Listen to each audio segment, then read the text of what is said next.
Friends, నమస్తే. యండమూరి వీరేంద్రనాథ్ గారి 'తులసి' next part చూద్దాం. సంవత్సరానికి 8,44,000 రూపాయల జీతాలు, ఎస్టాబ్లిష్మెంట్ ఖర్చుతో నడపబడుతున్న ఆస్పత్రి.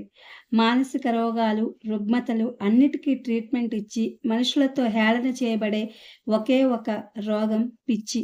దాన్ని నయం చేసే ఆస్పత్రి పిచ్చాస్పత్రి. విశాఖపట్నం అనగానే జ్ఞాపకం వచ్చేది, జోకుల్లో తరచు చోటు చేసుకునేది అయిన ఆస్పత్రిని మీరు చూస్తున్నారు. డాక్టర్ అవంతి చెప్పుకుపోతున్నాడు. ఉన్నవారు ప్రేక్షకులై వింటున్నారు. విజిటర్స్ కదిలారు. మనిషి పిచ్చితనాన్ని పట్టించేది చూపు. ఆ వృద్ధుడి కంటి చూపులో నిస్తేజతను గమనించండి. నిస్తేజత పిచ్చితనానికి గుర్తు అన్నాడు.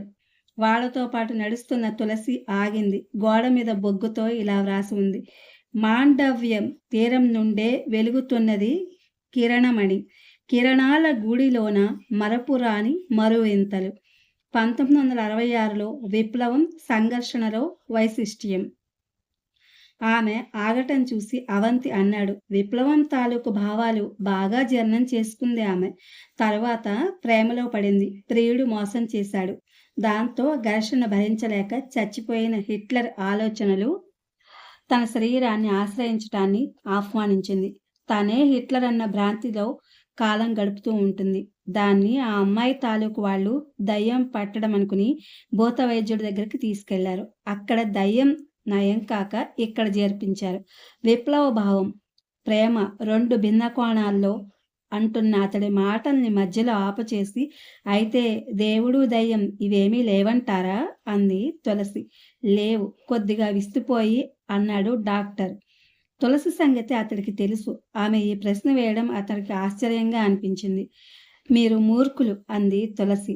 అక్కడున్న వారంతా ఆమె మాటలకు స్థాణువులయ్యారు. అవంతి మొహం పాలిపోయింది. పేలవంగా నవ్వుతూ, సర్లేండి తులసి గారు, రండి వెళదాం అన్నాడు. ఆమె మొహం చిట్లించి, తులసెవరు అంది. అవంతిలోని డాక్టర్ ఆమెను పరీక్షగా చూశాడు. ఆమె కనురెప్పలు రెపరెపలాడుతున్నాయి.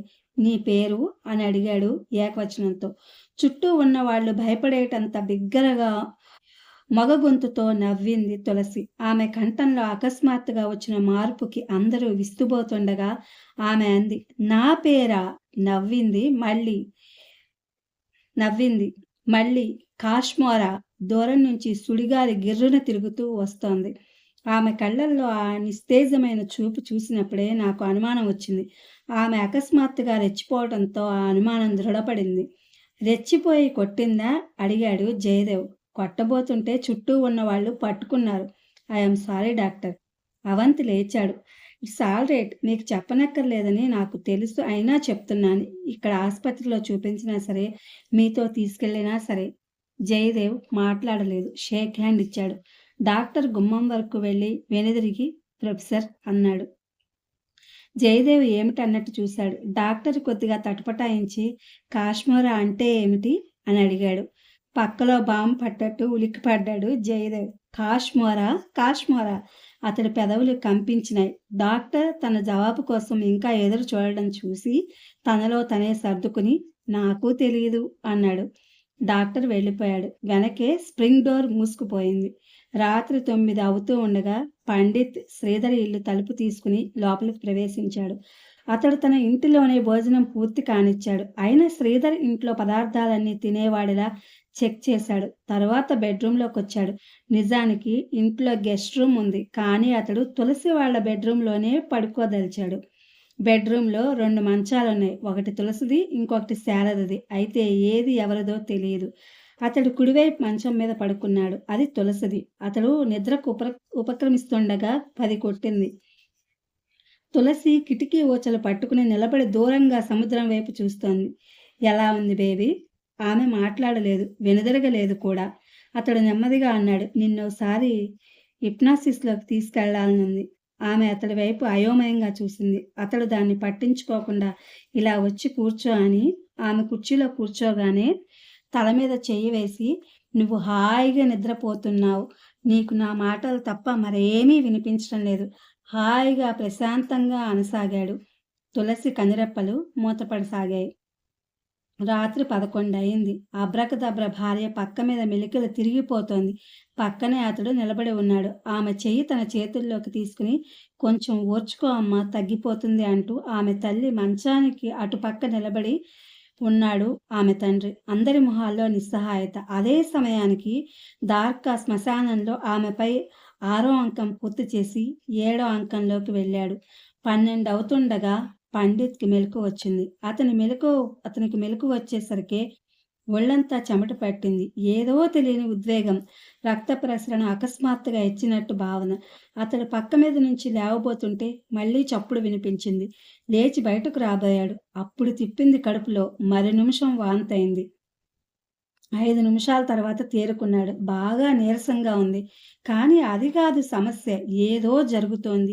ఏదో ఆ గదిలోంచి ఏదో శక్తి తనని బయటకు తోసేయడానికి ప్రయత్నం చేస్తోంది. అతడి గుండెల్లో దడగా ఉంది. రక్తం శరీరమంతా వడివడిగా ప్రవహించడం తెలుస్తోంది. వెళ్ళిపో, వెళ్ళిపో అంటూ అతడి మనసు తొందర పెడుతోంది. కానీ అతడు వెళ్ళదలుచుకోలేదు.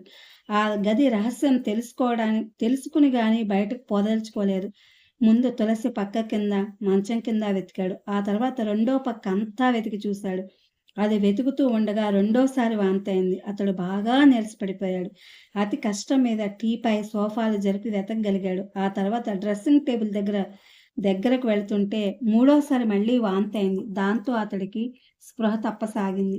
నరాల్ని నిస్సత్తువ ఆవరించింది. వాష్ బేసిన్ని పట్టుకుని మోకాళ్ళ మీద కూలిపోయాడు. పక్క వరకు వెళ్ళడానికి కూడా ఓపిక లేకపోయింది. పూర్తిగా స్పృహ తప్పుతూ ఉండగా టెలిఫోన్ మోగింది. వైజాగ్ నుంచి జయదేవ్ చేసిన ట్రంకాలది. "నీ పేరు?" జయదేవ్ నిద్రపోతున్న తులసిని అడిగాడు. తులసి హిప్నాటిక్ ట్రాన్స్‌లో ఉంది. ఆమె మాట్లాడకపోవటంతో అదే ప్రశ్నని రెట్టించాడు. "నీ పేరు?" "కాశ్మోరా." అతడి భృకుటి ముడిపడింది. సర్దుకోవడానికి కొంచెం సేపు పట్టింది. అతడి ప్రశ్నలకి తులసి నిద్రలోనే జవాబిస్తోంది. "నీ వయసెంత?" 11. "నెలలా? సంవత్సరాలా?" "సంవత్సరాలు." "నీకేమిటిష్టం?" "స్కిప్పింగ్." "ఏం చదువుతున్నావు నువ్వు?" మౌనం. "ఎక్కడ పుట్టావు?" మౌనం. "సముద్రంలోనా? భూమిలోనా? గాలిలోనా? శ్మశానంలోనా? ఎక్కడ పుట్టావు నువ్వు?" మౌనం. "దయ్యాలున్నాయా?" అప్పటి వరకు అచేతనంగా ఉన్న తులసి శరీరం పాములా నెమ్మదిగా మెలికలు తిరగసాగింది.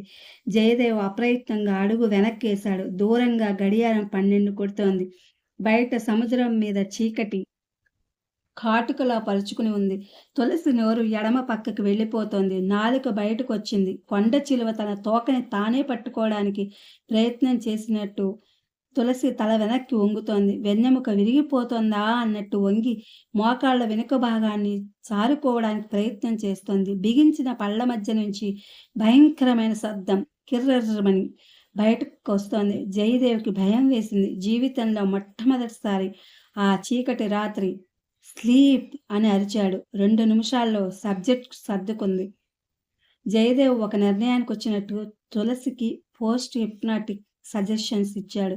"నువ్వు ప్రశాంతంగా నిద్రపోతావు. నిద్ర నుంచి నీకు మెలకువ వచ్చాక 5 నిమిషాలకి నీకు బొమ్మలు గీయాలనే కోర్కె పుడుతుంది. నీ మనసుకు నచ్చిన బొమ్మ మనసు చెప్పినట్టు గీస్తావు. చెయ్యి ఎలా వెళితే అలా, కేవలం మనసు చెప్పినట్టు."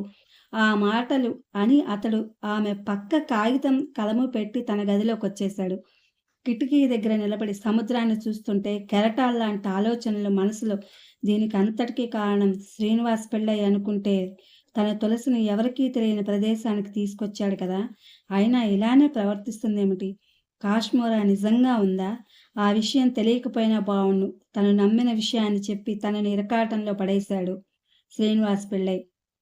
ఒకవేళ తులసి మానవాతీత శక్తులతో బాధపడుతున్న పక్షంలో ఇలా తన వెంట తీసుకువచ్చి చాలా పొరపాటు చేస్తున్నాడు. తనకు ఓ అమ్మాయి మీద ఇలా ఎక్స్పెరిమెంట్లు చేసే అధికారం లేదు. తన ఓటమి తులసిని రక్షించే పక్షంలో తను ఓడిపోవడానికి అభ్యంతరం లేదు. కొంతకాలం క్రితం ఓ ఫకీరు ఏ మాటలు అనుకున్నాడో సరిగ్గా అవే మాటలు ఆ ప్రొఫెసర్ కూడా ఆ క్షణంలో అనుకున్నాడు. "శ్రీధర్, ఎక్కడున్నావయ్యా? తొందరగా వచ్చి నీ కూతుర్ని రక్షించుకో." మేఘాల మధ్య నుంచి గాలిలా దూసుకొస్తున్న విమానపు చివరి సీట్లో వెనక్కి వాలి కళ్ళు మూసుకుని కూర్చుని ఉన్నాడు శ్రీధర్. గంటయ్యాక తులసి గదిలోకి ప్రవేశించాడు జయదేవ్. తులసి పక్క మీద నిద్రపోతోంది. ఆమె ట్రాన్స్‌లో నుంచి బయటకొచ్చినట్టు వస్తువులు చెదర ఉన్నాయి. అతడు చప్పున కాగితం వైపు చూశాడు. దానిమీద బొమ్మ వేసి ఉంది ఇలా: అతడి మొహం వాడిపోయింది. తులసి ప్రవర్తన, మానసిక పరిస్థితి, చివరికి ఈ బొమ్మ, ఒకే బొమ్మలో ఎన్నో భావాల్ని చొప్పించడానికి చేసిన ప్రయత్నం అన్నీ కలిపితే స్కిజోఫ్రెనియా. అతడు తన గదిలోకి వచ్చిన తర్వాత చాలా సేపు నిద్రపోలేదు. ఈ విషయం అంతా శారదకి చెప్పడం తన బాధ్యత అనుకున్నాడు. ఆ ఆలోచన వచ్చాక ఇక ఆగలేదు. శ్రీధర్ ఇంటికి శారదతో మాట్లాడదామని ట్రంకాల్ చేశాడు. అప్పుడు దాదాపు 12:30 అయింది. పండిత్ వాష్ బేసిన్ పక్కన పడిపోయి ఉండగా ఫోన్ మోగింది. చెవులు గింగుర్లెత్తేలా ఫోన్ మోగటం అతడికి వినిపిస్తూనే ఉంది. కానీ అతడు లేవడానికి అశక్తుడయ్యాడు. తన ప్రాణం పోతోందని అతడికి తెలుసు. అయితే అంతటి విఘ్నుడికి తన ప్రాణాన్ని తీసే శక్తి ఏదో తెలియడం లేదు. ఒకటి మాత్రం తెలుసు. ఆ శక్తి తులసి కోసం ఉద్దేశించబడింది. తన మూర్ఖత్వం వల్ల వచ్చి ఆ రాత్రి ఆ సాలెగూడులో చిక్కుకున్నాడు. ఫోన్ మోగడం ఆగిపోయింది. నంబర్ నో రెస్పాన్స్ సార్, ఎవ్వరూ ఎత్తడం లేదు అంటూ టెలిఫోన్ ఆపరేటర్ జయదేవ్ ఫోన్ పెట్టేశాడు. అతడి భృకుటి ముడిపడింది. ఇది ఫ్రెండ్స్, యండమూరి వీరేంద్రనాథ్ గారి Tulasi. Thank you for watching.